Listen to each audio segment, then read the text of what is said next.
Mon nom, c'est Patrick Hallé. Je suis vice-président à l'information et à la mobilisation au Conseil provincial des affaires sociales. Il me fait plaisir aujourd'hui de vous présenter le deuxième épisode, Les visages du syndicalisme au CPAS. Aujourd'hui, on vous présente 3 travailleuses qui sont aussi propriétaires de leur entreprise et, à l'occasion, elles sont employeurs parce qu'il y a des gens qui peuvent travailler pour elles. Il s'agit de personnes qui possèdent des résidences de type familial. Certains vont dire des familles d'accueil. Par contre, celles qu'on représente, c'est vraiment la clientèle adulte qui est déficience physique, déficience intellectuelle, trouble du spectre de l'autisme ou santé mentale. Donc, on remercie beaucoup Kim, Chantal et Nathalie de s'être prêtées au jeu et d'avoir répondu à nos questions pour nous présenter, mais qu'est-ce qu'une ressource de type familial? Donc, moi, j'ai divisé les questions en 6 blocs. Donc, le premier, c'est de savoir, qu'est-ce qui leur donne l'idée de devenir une ressource de type familial? Comment ils ont décidé de devenir famille d'accueil? C'est quoi le processus? Tout dans un premier bloc. On parle de ça. Donc, sans plus tarder, on les écoute. Kim Lajeunesse, je suis RTF depuis 12 ans avec 4 usagers en DI-TSA-DP. Moi, je suis Chantal Vaillancourt. Je suis la propriétaire d'une ressource de type familial, santé mentale. Nathalie Lepage, RTF, depuis 2017. Famille d'accueil, là, ça sonne énormément DPJ dans l'imaginaire de la population en général. Là. Souvent, on appelle à quelque part, mettons, puis on dit qu'on est famille d'accueil. Ah, vous avez des enfants? Non. T'sais, moi, c'est des adultes avec une déficience intellectuelle. Fait que souvent, on va dire RTF, qui est une résidence de type familial. C'est des gens qui ont une problématique de santé mentale. On peut élargir. Je dirais que la clientèle a tendance à changer ces années-ci. On mixe un peu santé mentale, déficience intellectuelle, puis on a certaines personnes qui ont des troubles de personnalité assez sévères. Je dirais que c'est le côté humain, parce que j'aime les gens, j'aime prendre soin des gens, et c'est ma belle-mère qui fait ce travail-là depuis 60 ans passés. OK. Fait que là, vous avez comme pris le relais de votre belle-mère? Non, Elle, non? Ma belle-mère est rendue à 83 ans et elle est encore famille d'accueil. OK. J'ai été dans le même sens qu'elle parce que j'ai déjà gardé chez elle. Puis j'ai aimé l'expérience, puis j'ai voulu avoir ma propre famille à moi. Je devais avoir l'appel au départ. Là. Il devait y avoir quelque chose qui était là en moi. J'ai été en Ontario plusieurs années où est-ce que j'étais aide enseignante, comme ça qu'ils appellent ça ici, c'est éducatrice, mettons. Et j'accompagnais des jeunes en difficulté à faire leur parcours scolaire. On est revenu au Québec et ma mère avait cette ressource-là, mais avec des personnes âgées. C'est correct, sauf que c'est pas assez stimulant pour moi. J'ai commencé un bac en psychoéducation et tous mes travaux ont été orientés vers la santé mentale, la schizophrénie et les troubles de la personnalité. Fait que c'est comme ça que j'en suis venue à... J'ai repris la ressource de ma mère et j'ai changé la clientèle pour des gens en santé mentale. Parce que c'est ce que j'avais développé, puis j'ai fait un poste universitaire aussi en troubles de la personnalité. Fait que c'est vraiment, c'est l'appel de l'aide, je crois, là, puis de voir le résultat quand ils retournent en appart. Écoute, je pense que ça part de très loin, là.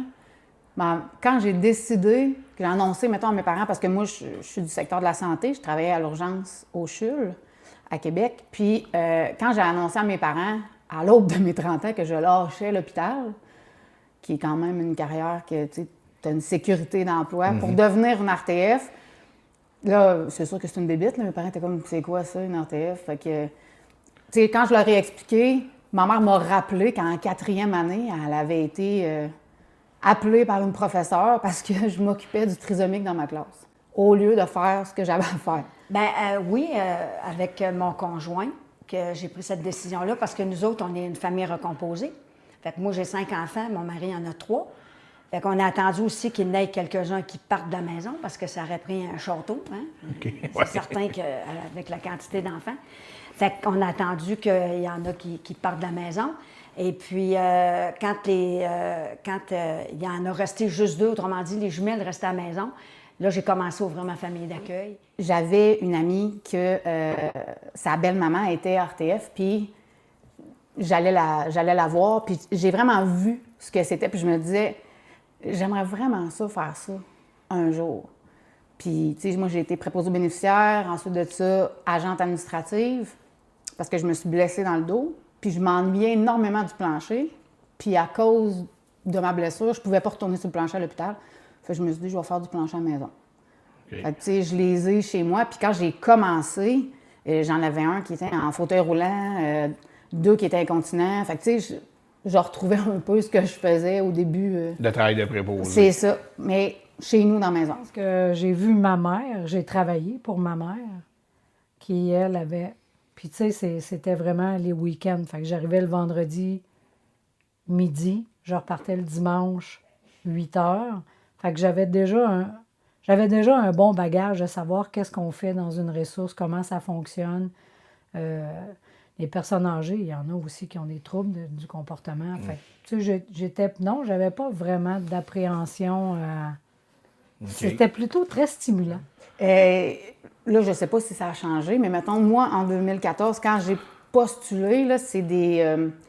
ils appellent ça des examens, comme des tests pour savoir si, mettons, tu as un trouble...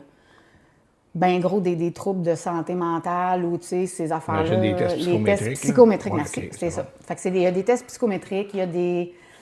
C'est sûr qu'ils te font des mises en situation. Qu'est-ce que tu ferais dans ces cas-là? Qu'est-ce que tu ferais avec un usager, mettons, qui présente telle affaire? Mais ils demandent rien. Bien, ils demandent rien. Ils demandent la loi 90. Maintenant, on est obligé d'avoir ça.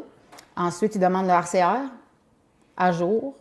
Puis, ils demandent les antécédents.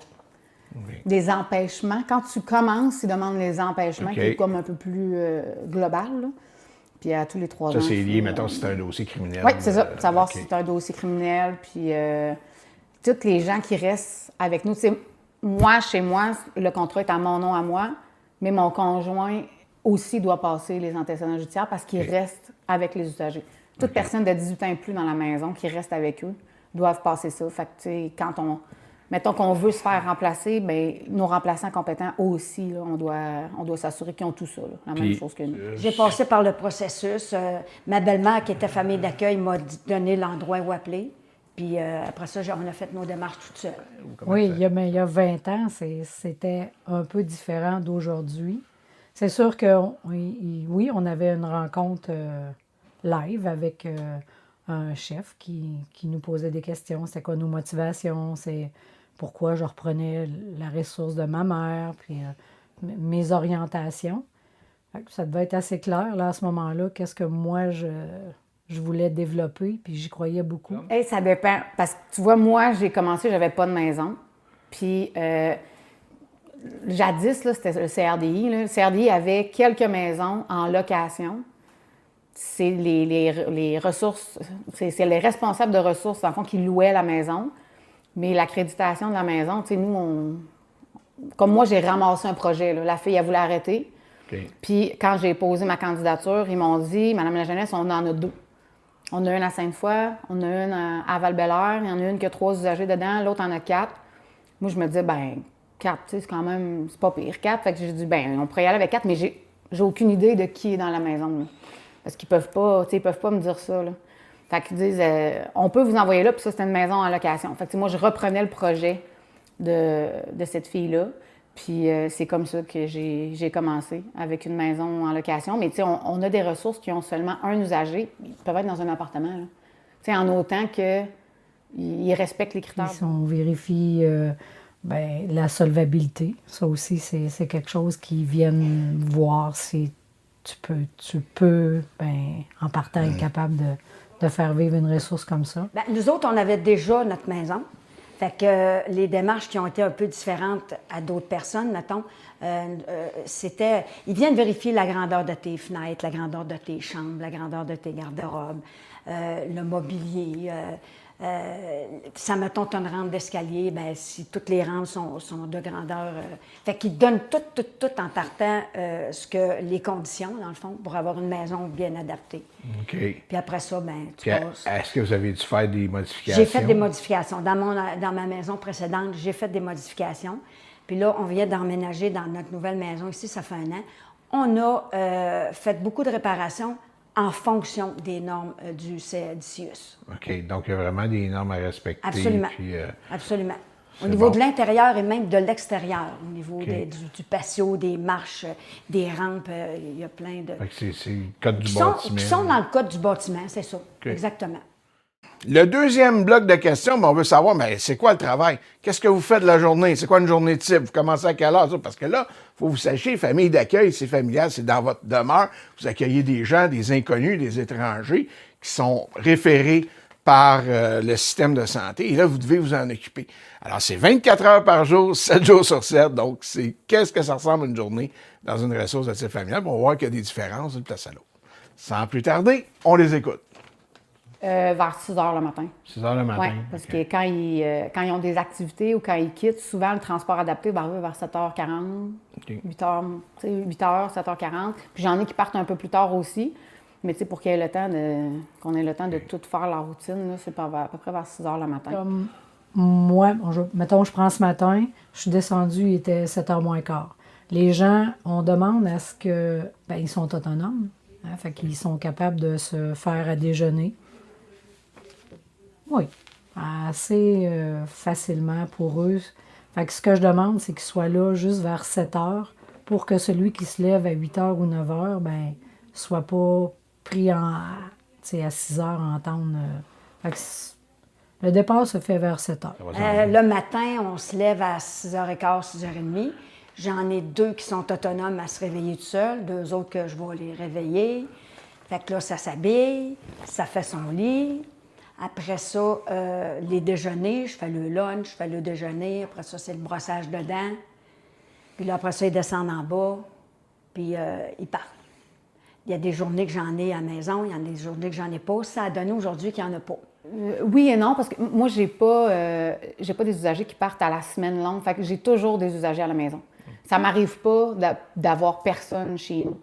Fait que, tu sais, si je vais faire mes commissions ou que, tu sais, je vais préparer certaines affaires pour les lunchs de la semaine, tu sais, on essaye de planifier parce que ils peuvent m'appeler, mettons, à n'importe quel moment. Ah, là, ton usager s'est désorganisé, il faudrait que tu viennes le chercher au centre de jour ou on te l'envoie, mettons, en transport adapté. Ici, dans une RTF, une ressource de type familial, il n'y a pas d'infirmières ou d'infirmiers qui viennent sur place pour la prise de diabète ou la prise de médication. On prend le poids aussi, ça c'est à tous les mois, pas à toutes les semaines, mais... Fait que c'est ça. Ouais. Fait que vous faites des actes délégués, là, vertu de la loi 90, là, j'imagine. Oui, c'est ça. OK. Puis il faut avoir la formation. C'est obligatoire.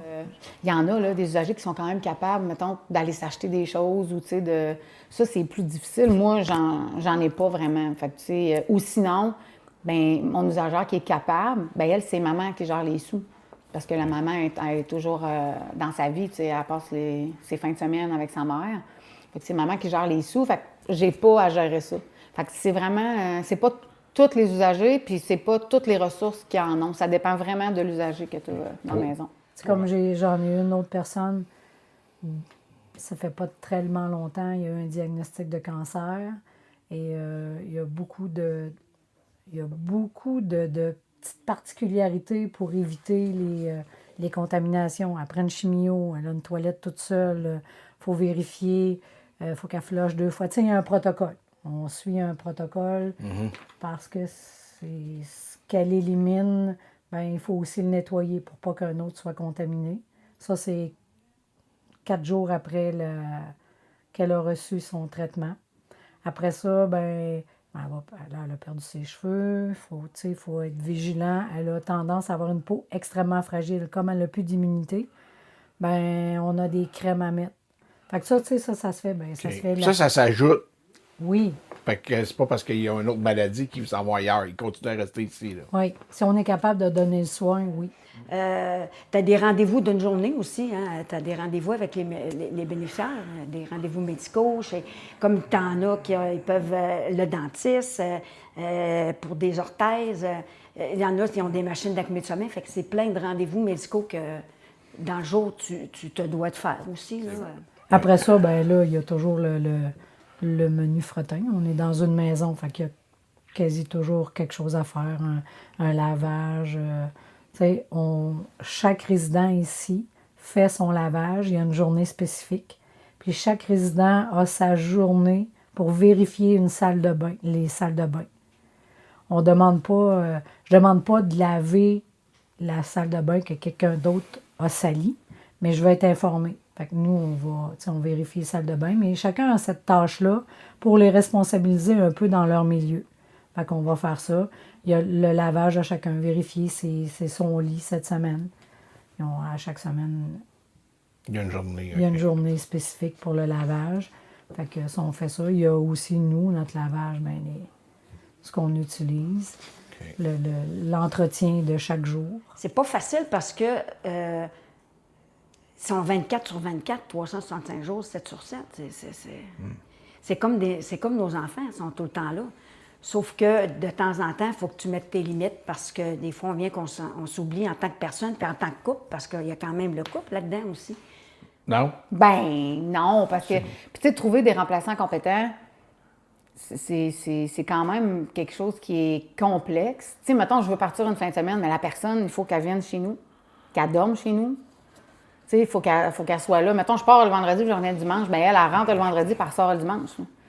Tu sais, c'est 24 heures sur 24, fait qu'il faut qu'elle dorme chez nous. Faut qu'elle, tu sais, c'est elle qui va nourrir les usagers, c'est elle qui est là. Tu sais, elle me remplace, mais c'est pas évident de trouver des gens pour faire ça. Puis d'autant plus que, bien, il faut qu'ils soient formés. Fait qu'il faut qu'il y ait la RCR, il faut qu'il y ait la loi 90, puis il faut que les antécédents soient à jour. Avec nos enfants, je dirais que mes bénéficiaires, quand mes enfants viennent, les bénéficiaires, si on fait un souper de famille, ils sont là. Je suis une famille d'accueil. Ça le dit, famille. Okay. Fait que moi, mes enfants, si les bénéficiaires ils sont dans leur chambre, bien, toujours la porte est ouverte, jamais la porte fermée. Ils peuvent venir avec nous autres, jaser dans la cuisine. Quand on fait un souper, ils viennent souper avec nous autres, un souper de fête, un souper de Noël, peu importe. Ils viennent avec nous autres tout le temps. Sauf que, mettons, quand on est, moi puis mon mari tout seul, bien, le soir, on a comme notre chambre qui est en haut, au 2e étage, là. Ça, c'est vraiment notre coin intime. On a une porte. Quand la porte est fermée, tu ne rentres pas. Ou tu cognes, tu attends qu'on te réponde. Mais quand c'est fermé, c'est là notre petit moment d'intimité. Mais avec la famille, les bénéficiaires sont là. Je ne les cacherai pas. Partie, là. Non, ils font partie de notre famille. C'est mon travail, mais ils font partie de notre famille.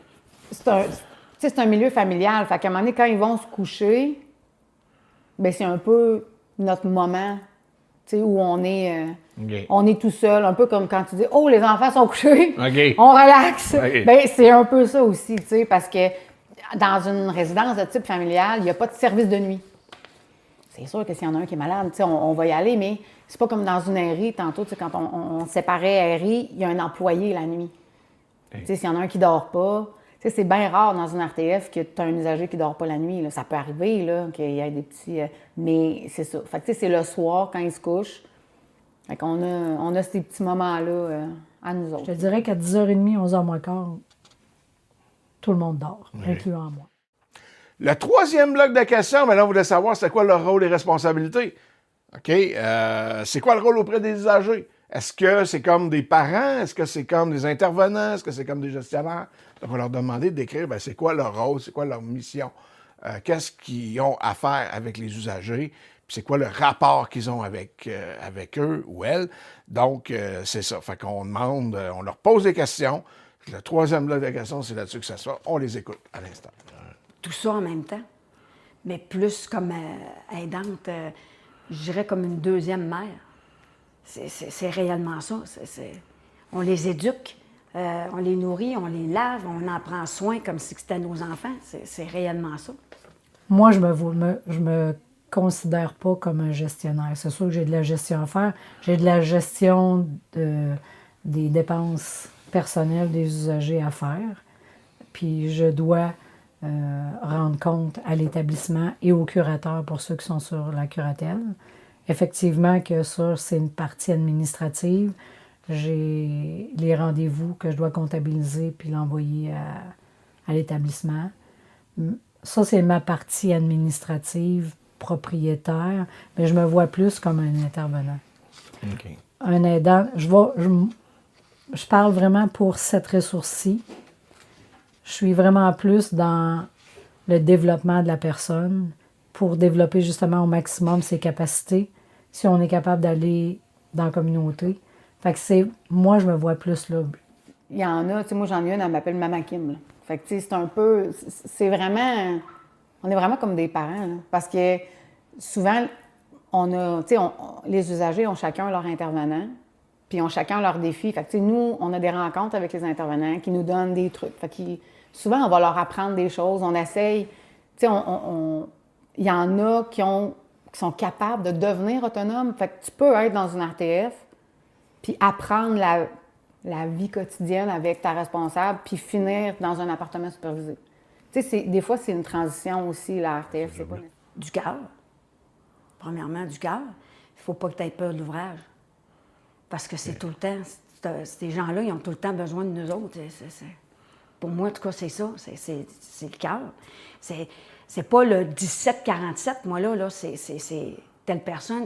C'est l'amour. C'est un don de soi. OK. Comprendre leurs limites aussi, puis de les aider à garder leur acquis. Tu sais, moi, j'en ai une, là, elle va vider la vaisselle. Elle va m'aider. Elle vide le lave-vaisselle. Là, je fais du lavage, je fais comme « Ah, je peux-tu plier le linge? » Oui, oui. Fait que là, on sort le linge, on plie le linge, on sépare. Tu sais, on essaie de leur faire quand même des choses de la vie quotidienne, là. Mais, tu sais, j'en ai que c'est moi qui les lave en totalité, là. Fait que... Tout le temps, tout le temps. On a des bonnes intervenantes cliniques, intervenantes de qualité, sont là pour nous autres. T'écris un courriel, ils te répondent très rapidement. C'est quand même bien. Moi, je trouve qu'il y a toujours place à l'amélioration, là. Mais moi, personnellement, j'ai pas de misère avec les intervenantes. On a des rencontres là, avec le CIUS. Comme je disais, chaque usager a son intervenant. Nous, en tant que responsable de ressources, on a une intervenante qui appelle ça une intervenante qualité, qui vient s'assurer, dans le fond, de la qualité des soins puis des services rendus à l'usager. Puis, tu sais, comme là, moi, mon intervenante qualité, c'est environ 3 mois que je la vois. Elle vient à la maison, puis là, on parle des usagers. Elle me demande comment ça va, as-tu des problématiques? Tu sais, moi, en tout cas, j'ai vraiment une belle relation avec mes intervenants, autant qualité que mes intervenants pivots là, pour les usagers. On met en place des choses avec eux autres aussi, tu sais, parce que chaque personne a besoin de choses différentes. Des fois, c'est long avant d'avoir un service. On veut avoir un service d'orthopédiste ou de sexologue. Des fois, il y a un temps d'attente, comme dans le système de la santé. Mais on a quand même une bonne collaboration avec eux autres. Fait que le plan d'intervention appartient à l'usager et à l'établissement. Fait que eux, l'intervenante qui est au suivi, qui vient de l'établissement, va faire un suivi avec son usager de ses projets de vie. Okay. Ça, c'est à eux. Mais si dans ce plan-là, il y a des choses qui viennent s'appliquer que moi, je vais aider l'usager à développer, on va le retrouver dans notre outil de classification. Okay. C'est ça notre plan. C'est ça notre outil avec lequel on travaille. C'est là-dessus qu'on est évalué. On va dire ça de même. Okay. C'est ce qui fait les niveaux de service. C'est ce qui fait comment je vais être rémunéré aussi. C'est ça. Mais moi, je pense que j'ai une bonne marge. J'ai une bonne marge de manœuvre. On a quand même un petit plan à suivre, tu sais, avec la classification, comme Kim expliquait tantôt. Okay. Il y a certains bénéficiaires qui ont certains besoins. Je pense qu'on a une bonne marge. Moi, je dirais peut-être 75 %. Moi, je fais pas mal ce que j'ai à faire. OK. Tu décides, oui, je décide comment faire les choses à 75 Oui, je demande, tu sais, mettons, je décide d'aller en voyage, bien, il faut que tu demandes des autorisations, là, c'est certain, parce qu'il y en a qui sont curatelle publique, curatelle privée, tu as des autorisations à demander, mais quand tu décides quelque chose parce que ça fait du sens, habituellement, ça t'est toujours accordé. Qu'est-ce qu'on a? Mais le moyen que j'utilise, il m'appartient. OK. Fait que les moyens que moi je développe, c'est sûr que j'en parle avec l'intervenante qui est au suivi, mais c'est moi qui l'applique, c'est moi qui le mets en place. 4e bloc de questions, ben on leur demande c'est quoi les plus grands défis. On leur demande est-ce que c'est émotionnel, c'est financier, c'est administratif, c'est quoi, est-ce qu'ils ont suffisamment de reconnaissance dans leur travail, est-ce que c'est connu, est-ce que, bon, ils ont des difficultés à recruter du personnel, ils ont l'impression que le public comprend bien la mission des ressources familiales. Donc ça, c'est une question qui est super intéressante. Au niveau du public, est-ce que c'est connu? Est-ce que les gens savent ce que c'est? Donc, vous allez voir. C'est quoi la réponse? c'est de faire la part des choses de, là, je travaille, je suis avec les usagers, mais il faut que je me prenne un moment à moi. Ça, c'est hyper difficile. C'est l'adaptation d'un nouvel usager. OK. Quand, tu sais, comme moi, j'ai une 4 places. J'ai acheté une maison plus grosse pour avoir 2 autres usagers éventuellement. J'ai 2 places qui sont en attente. Quand tu accueilles un nouvel usager, là, c'est l'adaptation de l'usager avec toi puis la famille d'accueil, les règles. Tu sais, parce que dans tout, on a des règlements à suivre, on a des... C'est ça que je dirais le plus difficile de mon travail. Une distance entre mon usager puis la personne, mettons, qui, pour moi, elle reste chez nous, des fois, c'est difficile. Pour ma part, en tout cas, le plus grand défi, c'est faire face à l'inaction de l'autre. Puis qu'il ne voit pas comme je veux le pousser, mais je veux vraiment qu'il s'élève lui-même, qu'il développe ses... Fait que quand tu fais face à quelqu'un qui est apathique, c'est quand même difficile de le mettre en action. Ou de tout tu sais, au niveau de la schizophrénie, les perceptions sont erronées. Là. Fait que est-ce que tu m'attaques? Est-ce que ça peut être un bon défi? Est-ce que, au niveau de la reconnaissance, avez-vous Ouais. un sentiment que votre travail est reconnu? Bien, tu sais, comme je t'ai dit, je pense que ça doit dépendre de chaque ressource avec le lien qu'il y a avec son intervenant. Tu sais, moi, j'en ressens, oui, de la reconnaissance parce que, tu sais, mettons que je parle avec l'intervenant du centre de jour, bien là, des fois, ils vont me dire « Hey, Kim, ça paraît, tu sais, un tel, il est bien chez vous, on le voit, ou il le verbalise, ou tu sais, on... » Fait que ça, c'est le fun d'entendre ça, mais c'est pas tout le monde, j'imagine. J'espère, en tout cas, que les RTF sont capables de se sentir valorisés. Moi, je l'ai avec mes intervenants, puis je l'ai quand je regarde mes usagers, puis qu'ils ont un gros sourire ou sont super contents. Moi, j'ai 2 non-verbales, donc ils ne parlent pas. J'en ai un qui parle, mais il ne fera pas de phrase complète, puis j'en ai un qui fait juste marmonner. Il n'y a aucun mot qui va sortir de sa bouche, mais tu sais, quand il vient me voir, il me sourit, puis il accote sa petite tête sur mon épaule, tu sais, je me dis, ben il est content, puis il est bien, tu sais.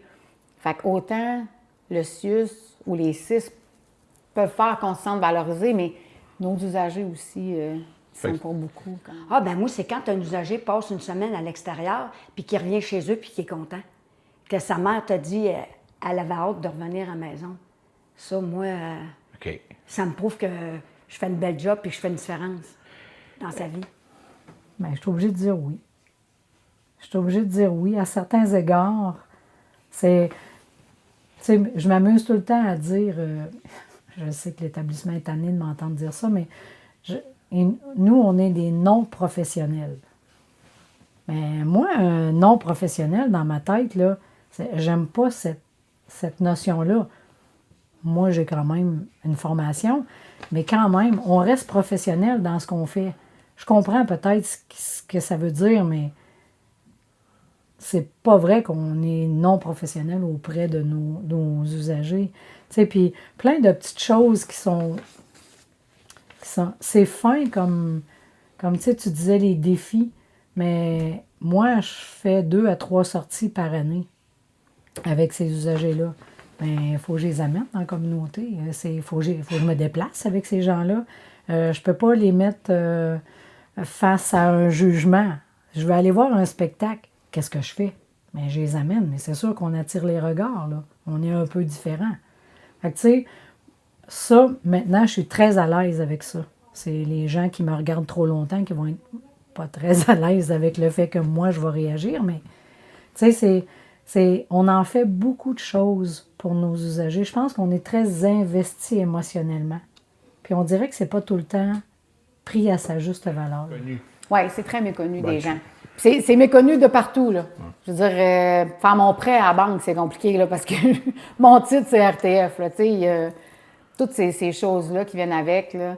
Parce que si j'étais famille d'accueil en DPJ, ça serait moins compliqué. Parce que ça, c'est connu, puis tu sais, ils sont capables de faire la différence, mais on dirait que RTF, Pas assez à mon goût, en tout cas. Pas assez. Il y a encore beaucoup de jugements. Beaucoup de jugements tu sais, ce qu'on présente aux nouvelles, puis ce qui est dans la réalité. Moi, les gens, ils disent « Ah! tu dors, barres-tu ta porte? Non, je ne barre pas ma porte. C'est pas des criminels, c'est des gens qui ont une problématique. Je comprends que ce qu'on voit dans les médias, ça peut être épeurant. Puis, à certains égards, s'ils ne sont pas bien ajustés au niveau de la médication, ça peut amener une certaine contrainte. Sauf que on finit par connaître nos gens, puis c'est vraiment comme une famille. Fait que c'est le jugement extérieur qui est souvent difficile. Avez-vous déjà vécu des situations dangereuses, des situations où la sécurité a été mise en 20 ans? Oui, c'est arrivé. C'est arrivé, je dirais pas c'est la majorité du temps, là, mais oui, c'est arrivé à quelques reprises où je peux pas te dire que j'ai eu peur, je le sais pas. J'aurais dû développer la peur, mettons. J'aurais dû. OK. Là. Mais oui, j'ai déjà été obligée de sécuriser tous les gens, faire tout sortir les usagers, puis il y a quelqu'un qui lançait des silex, qui virait ma table à l'envers dans la cuisine, voulait s'attaquer à un autre résident qui avait tenté de me défendre. Oui, ça, c'est 8 policiers qui se sont présentés ici pour le maîtriser, effectivement. OK. C'était assez émouvant cette fois-là. Puis ça arrive souvent, ce genre de situation-là? Ou... En 20 ans, je pourrais... des situations comme ça a pu arriver 4 fois. 4 C'est fois en pas... 20 ans. Oui, mais ça n'en prend juste une. Oui, c'est ça. Ça marque. Ça peut, oui. Mais puis, ce que ça fait aussi chez les autres usagers, ça dépose une crainte, là. Cet événement-là dont je te parle, ça a pris 8 mois avant de restabiliser la ressource. Tu sais, il y a ma peur à moi de qu'est-ce que ça fait, mais il y a toute l'intervention qui doit être faite après pour resécuriser les usagers. Et ça a pris effectivement un gros 8 mois. Et quand on reçoit un nouvel usager après, bien, il y a cette tension-là qui, pour une couple de mois, c'est palpable, là, ça se ressent. Réalité. Non, pas du tout. Pas du tout. RTF, premièrement, ils ne savent pas ce que c'est. Fait que comme Kim disait tantôt, on dit famille d'accueil, mais famille d'accueil, on pense que c'est des jeunes, c'est des adultes. Fait qu'RTF, c'est résidence type familiale, ça le dit. Tu sais, c'est pas tout le monde qui connaît ça. Les clientèles possibles pour une résidence de type familial, c'est quoi? Ben, moi, personnellement, c'est DI, TSA, DP et tu as la santé mentale. Moi, personnellement, je préfère le DI, TSA, DP. Juste pour les gens qui ne savent pas c'est quoi, là, DI, TSA. DI, déficience intellectuelle, léger, moyen et sévère. TSA, trouble spectre de l'autisme. DP, c'est déficience physique, c'est ça, merci. Okay. Santé mentale, ça peut être la schizophrénie, ces choses-là. Moi, personnellement, je suis bien avec le DI, TSA, DP. J'ai 2 DI puis 2 TSA. C'est ma clientèle préférée. J'aime prendre soin des gens et qui se laissent prendre. Tu sais, quand tu accueilles quelqu'un dans ta résidence, là, il faut qu'il veuille aussi que tu prennes soin de lui. Puis ça, c'est pas tout le monde. Après avoir demandé c'est quoi les principaux défis, on veut savoir c'est quoi leur satisfaction. Qu'est-ce qu'ils aiment dans ce travail-là? Pourquoi ils continuent à faire ça tous les jours? Donc, le 5e bloc de questions porte sur ces sujets-là. On les écoute à l'instant. Pas que je suis pas fière de ce que je fais, mais pour moi, c'est naturel. Fait que, tu sais, pour moi, il y a beaucoup de monde qui me disent « Hey, je ferais pas ce que tu ferais. Je fais pas ce que tu fais. » Bien, moi, je regarde les profs aujourd'hui, puis les infirmières, puis le monde en santé, puis je me dis « Je suis contente d'être partie de là. » tu sais, parce que je le ferais plus. Mais, tu sais, je pense que juste de voir comment mes usagers peuvent me regarder, mettons, ou c'est aussi nono là, que là, je donne à manger, puis là, « Ah, Kim, c'était vraiment bon. » Puis là, je lui dis, « Bien, vous direz merci à Nathalie. » Parce que Nathalie, elle fait à manger. Mais tu sais, des fois, c'est moi, là, mais... puis ils trouvent ça drôle, puis ils sont contents, puis tu sais, ils se réjouissent de tout petit bonheur. Puis chaque petit bonheur, ils nous le font ressentir. Fait que tu sais, je pense que c'est ça qui me rend le plus fière, c'est d'être capable de leur faire vivre ces petits bonheurs-là. Bien, les petits gains qu'eux autres font. Tu sais, moi, en 20 ans, te dirais, je peux facilement penser à une quinzaine de personnes qui sont retournées en communauté, qui n'ont pas fait les portes tournantes.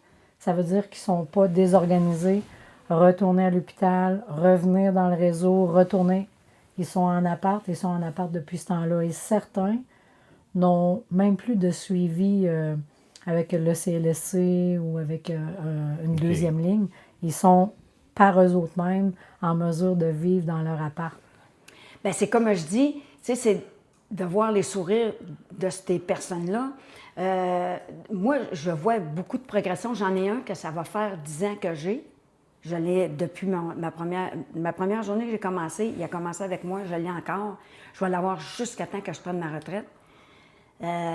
C'est de voir son évolution. Comment est-ce qu'il a pu évoluer.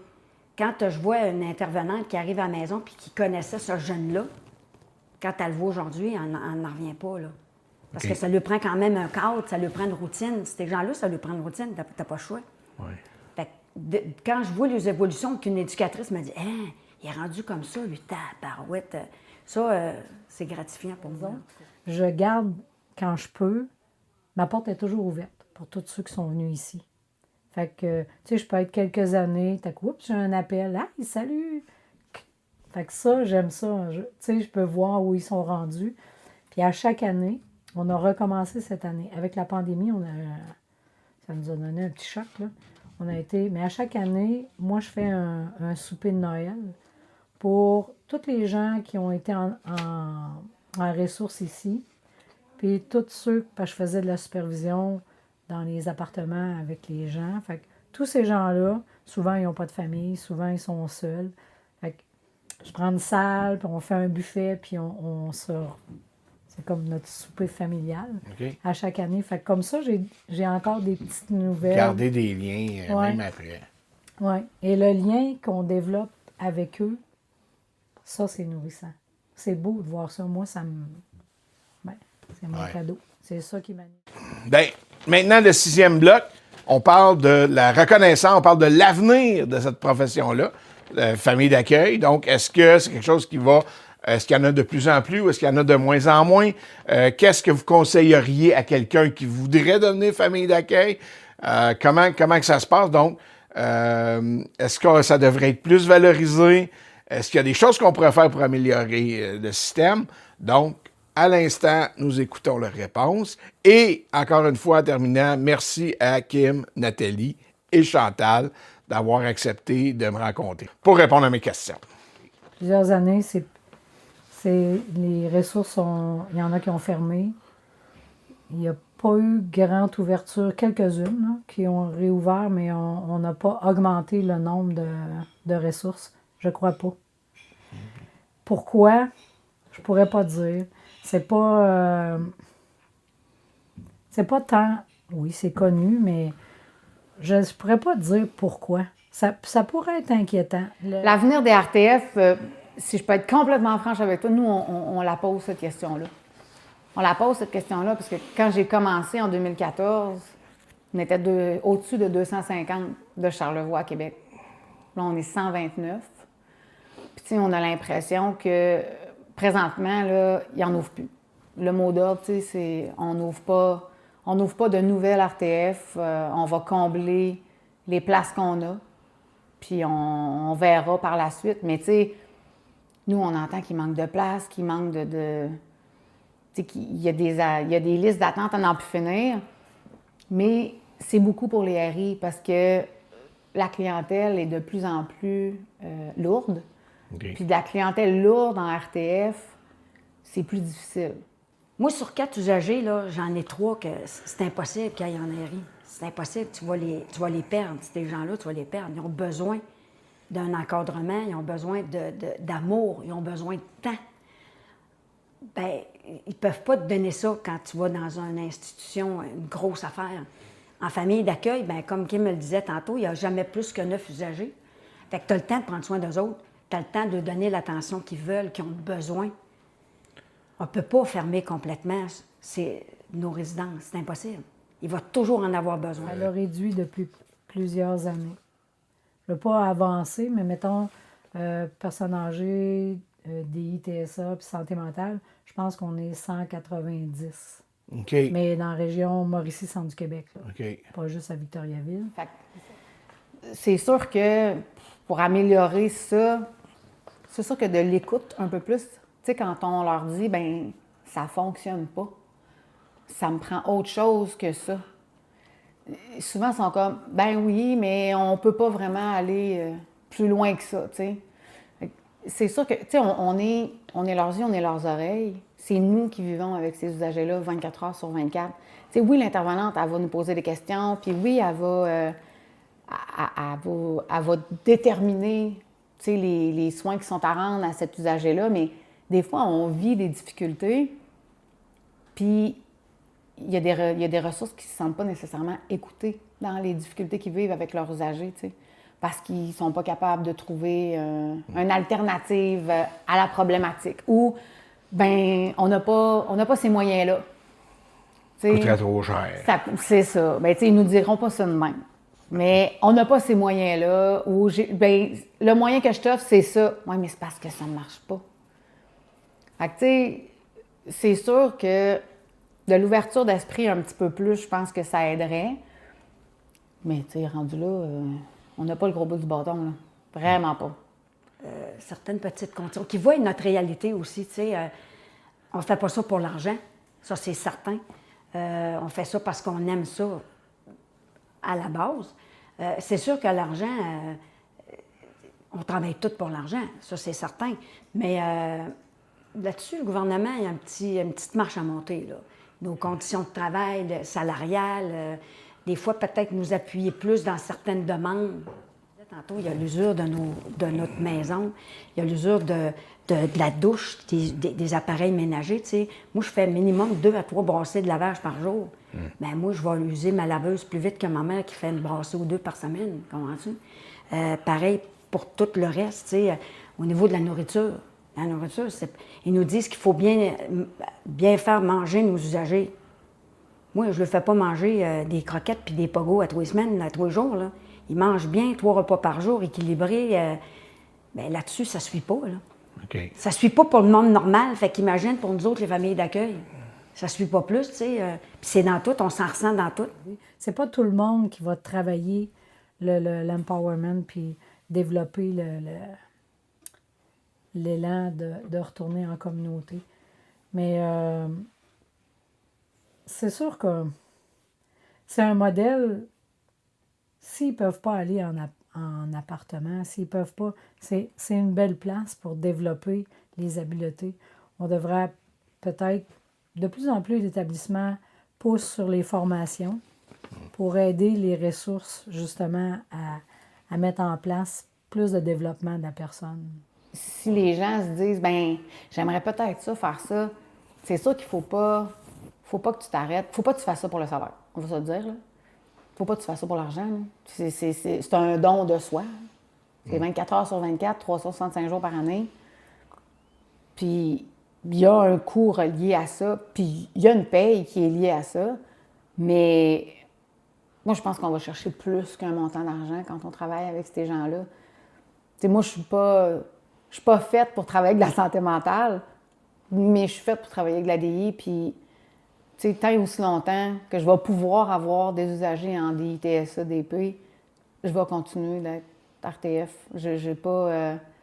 tu sais, ça fait 12 ans, puis je suis loin d'être tannée, là. Tu sais, je veux continuer ça, puis je veux me rendre à ma retraite. Tu sais, je veux me rendre à 60. Puis on a des RTF qui ont 70, 75, 80. On en a qui ont continué jusqu'à 92. OK. Fait que, tu sais, ouais, fait que... ouais, c'est quand ils sont capables, tu sais, puis souvent, ces gens-là, ils ont des usagers, fait 40 ans qu'ils vivent avec, là. Fait que, tu sais, c'est une routine de vie commune pour eux autres, là, tu sais. Ils les ont pris, il y avait 20 quelques années, là, ils en ont 60, lui est rendu à 90 ou 80. Tu sais, moi, je trouve ça beau, là.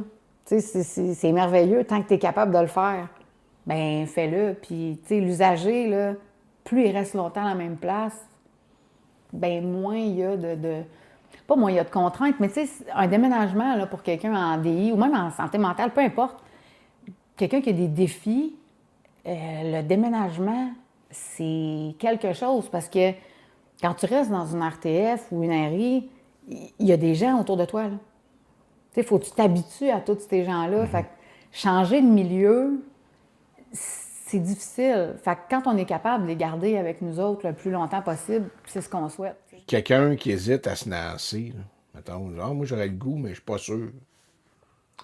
D'une famille d'accueil. Oui, moi j'aurais le goût d'être une famille, une résidence de type familial. Mettons, dans ma famille, j'aurais le goût d'accueillir, je sais pas moi, 2 usagers, mettons. Mais je suis pas sûr. Tu sais, vous diriez quoi? 2 usagers, je dirais non, là, mais bon. OK. Ben, parce que. Ou 4, ou peu importe, là. Tu sais. Ouais. En tout cas, t'en feras ce que tu voudras de OK. ce que je vais te dire, mais tu sais, jusqu'à. Puis là, l'établissement serait peut-être pas content, mais jusqu'à 5, tes frais fixes, tes frais variables, puis tes dépenses sont les mêmes. Fait que tu n'es pas en mesure de te payer du personnel. Fait que tu restes collé chez vous et tu restes à côté là. Fait que tu sais, quand t'en as 2 ou 3, ben si tu les amènes partout où tu vas, c'est génial. Ils n'ont pas de problème. Mais tu sais, un petit break des fois. Fait que ça limite te prendre quelqu'un pour te remplacer. Mais à partir de 4, 5, 6, c'est un peu plus viable. Fait que ça, moi, je le nommerais. Mais tu sais, c'est encore ma perception à moi. Mais t'es plus capable de prendre quelques jours pour te reposer puis prendre soin de toi. Parce que... Bien, il faut que tu ailles avec ton cœur. Si tu as la passion pour ces gens-là, vas-y parce que c'est une belle paye quand tu vois le sourire de ces gens-là, quand tu vois qu'ils arrivent à la maison puis qu'ils sont souriants, puis qu'ils te regardent, puis qu'ils disent « Nathalie », puis tu sais qu'ils sont contents, c'est « Vas-y, ma fille, parce que c'est une belle paye, ça, là, c'est une belle paye pour nous autres. » Puis on a besoin encore. Veux pas, c'est certain qu'il y a des familles qui vieillissent, puis on a besoin de cette relève-là. Que je ne suis pas certaine qu'ils connaissent tant nos réalités. OK. Le ministère, je ne suis pas sûre. Quelques-uns, oui, là. Quelques-uns qui sont... Mais, tu sais, il y a beaucoup... C'est ma pensée. Il y a beaucoup de protection. Tu sais, il faut se protéger d'eux. T'as coup qu'on a une plainte d'eux. T'as coup qu'on... Alors qu'on travaille avec des humains vulnérables, qui ont besoin qu'on soit là puis qu'on soit investi. Ça moi, pour moi, c'est pas reconnu à sa juste valeur. Tu sais, on donne beaucoup de nous, de notre temps, puis c'est probablement pour ça que le terme, c'est un don de soi. Ouais. Un don de soi. Si tu passes que, puis là, c'est plate de parler d'argent, mais si tu passes qu'on ne le paye pas, le don de soi, tu sais, c'est facile de dire, ben c'est un don de soi. Oui, c'est sûr que c'est un don de moi. Parce que faire ça juste pour l'argent, je ne croirais pas que ça fonctionne. Là. Il y a trop de... Tu sais, il y a trop d'investissements, il y a trop de choses qu'on fait par nous-mêmes, de nos propres poches, que, tu sais, on n'aime pas parler d'argent, là, mais aujourd'hui, là, l'épicerie, moi, j'ai toujours trouvé ça drôle quand quelqu'un m'a dit « Ouais, mais c'est indexé à chaque année. » OK. C'est indexé à chaque année. Moi, là, la boîte de café que je payais 6,99 jadis, je la paye 24,99 indexée. C'est plus que 50 %. Le beurre, 2,99, 8 piastres. Ah oui, c'est sûr, la nourriture n'est pas indexée au coût de la vie. Là. Non. C'est clair. Fait que ça vient de dans mes poches. Tu sais, que je décide de faire une sortie, puis que moi, je décide que je les paye toutes les sorties, ça me va. Ça me va, c'est ma décision, c'est moi qui le fais, puis c'est une famille que j'ai. Puis je tente de leur rendre ça le plus près d'une famille réelle possible. Ça fait partie d'eux. Mais tabarnouche, il faut quand même être logique, là. Tu sais, la livre de steak haché n'est plus à 3 piastres la livre, là. Fait que, tu sais, puis des fois, il y a des dissonances dans ma tête. Il faut suivre le guide alimentaire canadien. Il faut que j'aille les ressources pour le suivre. Puis il faut aussi que je suive les goûts de mes usagers. Bien, les goûts de mes usagers, là, je peux vous dire que c'est pas les légumes à temps plein. Là. Fait qu'il faut travailler fort pour leur faire un petit plat qu'ils vont aimer ça. Fait que ça, c'est des bons défis de comprendre ce qui se passe réellement dans un quotidien de ressources, pas sur un papier, sur un vécu. Puis, en terminant, là, quelqu'un là, qui aimerait ça, là, qui hésite, là, qui ne sait pas, là, Ouais. qu'est-ce que tu dirais? Quelqu'un qui hésite de devenir famille d'accueil, famille RTF. RTF. Ben, tu sais, moi, je m'accomplis à chaque jour dans ce rôle-là là, de ressources de type familial parce que j'aime ce que je fais. Puis, tu sais, si tu aimes aider les gens, si tu aimes pas rendre service, mais tu sais, accompagner des gens dans toutes sortes de sphères de leur vie, c'est ça qu'on fait, tu sais. Puis, moi, c'est sûr qu'en déficience intellectuelle, souvent, c'est des sourires, c'est des, tu sais, c'est ces choses-là, mais, tu sais, moi, j'en connais qui font de la santé mentale puis qui ils changent des vies, là. Tu sais, avec un encadrement, puis cette personne-là était non fonctionnelle quand elle est rentrée dans la RTF. Puis là, ça fait 1 an et demi qu'elle est dans la RTF, puis, mon Dieu Seigneur, elle a complètement changé sa vie, tu sais. Fait qu'on fait une différence. On en fait une différence. Puis, tu sais, c'est pas connu de la population, non, mais probablement qu'ils côtoient de nos usagers à chaque jour. Parce qu'il y a des plateaux de travail dans Walmart, puis il y a des plateaux de travail dans les Canac, puis tu sais, on a des usagers qui travaillent dans la population, tu sais, puis ils vivent avec nous autres. Fait que, tu sais, ils le voient. Puis s'ils sont rendus à être capables de faire ça, il y avait peut-être la possibilité puis la capacité de le faire avant d'arriver dans une RTF, mais il y en a à qui on l'apprend. On apprend chaque jour, puis on essaye pas de les rendre complètement autonomes, parce qu'il y en a pour qui c'est impossible, mais qui s'accomplissent eux autres mêmes dans leur petit milieu, dans leurs petites affaires, c'est un pas énorme pour eux autres, là. Puis, tu sais... Oui. Moi, en tout cas, j'en fais une différence. Moi, là, sans être vaniteuse, prétentieuse, j'en fais une différence avec mes usagers. Je le sais, je le sens, je le vois.